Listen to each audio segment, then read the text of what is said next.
Have you ever tried to talk about retro video games with somebody who doesn't like retro video games? Well, in case you haven't, spoiler, it's not very fun. But talking about them with people who do like them, hey, now we're cooking. Okay, so if you're like me, then every single time you're having a conversation that's not about video games, you think to yourself, hey, I got an idea. You know what would make this conversation even better? If it was about video games. Well, welcome to the Retro Gaming Community, where every conversation we ever have is always about video games. As much as we would still enjoy retro gaming by ourselves, it's just better with everybody else. Heck, I can say that personally, reading all of your comments has influenced the way that I think about all of these games and made it more enjoyable for me as a result. A lot of times this can happen in some very subtle ways too. For example, I remember one time one of you left a comment.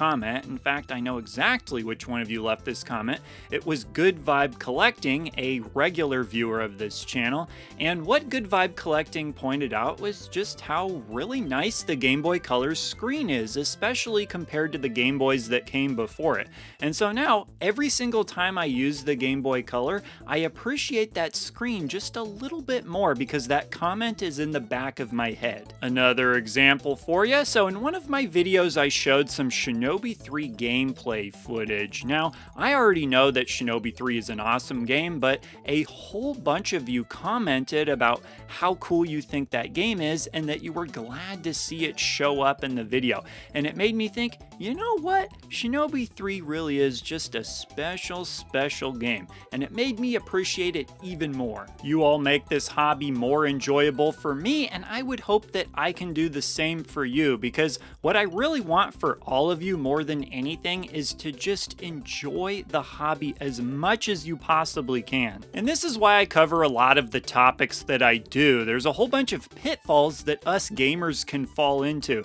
Things like feeling pressure to beat certain games, feeling pressure just to play certain games, pressure to own certain consoles, pressure to own a certain amount of games, your backlog that scares the ever-loving bejesus out of you. The root of all these issues is passion for video games, and while passion for retro video games is an awesome thing, it can still get out of control and end up taking away from our enjoyment of the hobby. And because we're adults, we make our own decisions. It's up to us to stop ourselves from doing these things, and that's why I bring up these topics, so that we can take an honest look at what we're doing and figure out how we can make the hobby even more enjoyable for ourselves. I want everybody to enjoy the hobby as much as possible because that's what makes the hobby strong. And when the hobby's strong, it gives it a greater chance to live on and gives it a greater chance for younger generations too.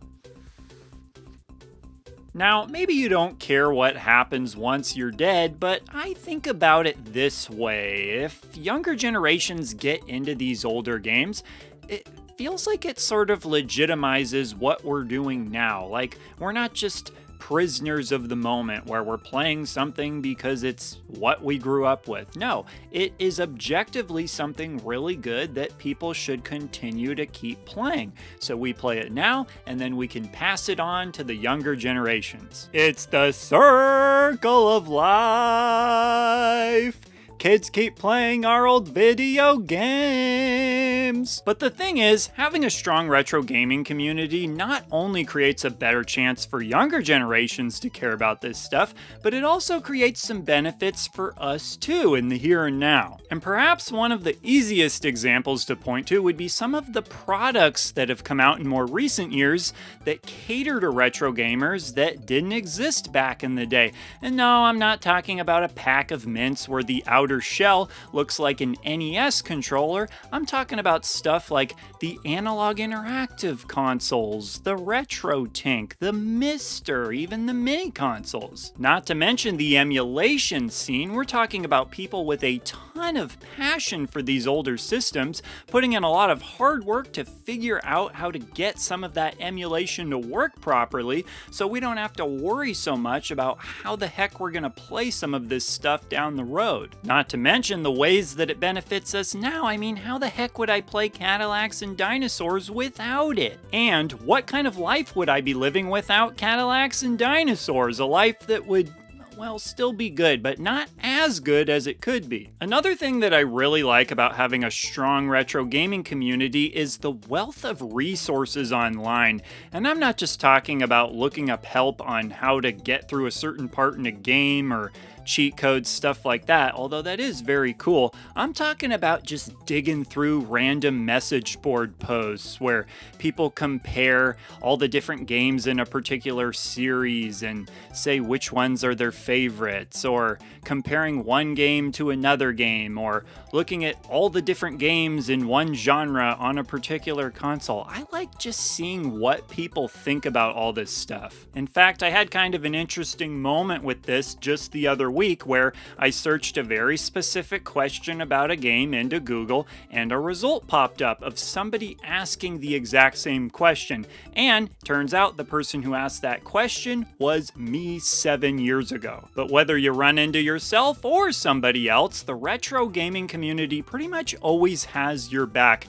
People form friendships, help each other out, and meet up at things like conventions, which, by the way, I've never been to a convention, but when I do, you can be guaranteed I will be trying to hunt some of you down so that I can finally meet you. I got a mean high five, and I'm always looking to deal some of those out. But with all that said, this is the part of the video where I'm going to ask to hear from all of you. And my specific question is just, what does the retro gaming community mean to you personally, whether it's in just a small way or a big way? Would love to hear what you all have to say, as usual. So leave those comments down below, and I will see ya in the next video. He's the retro bird, yeah, and he's talking about video games. He's the retro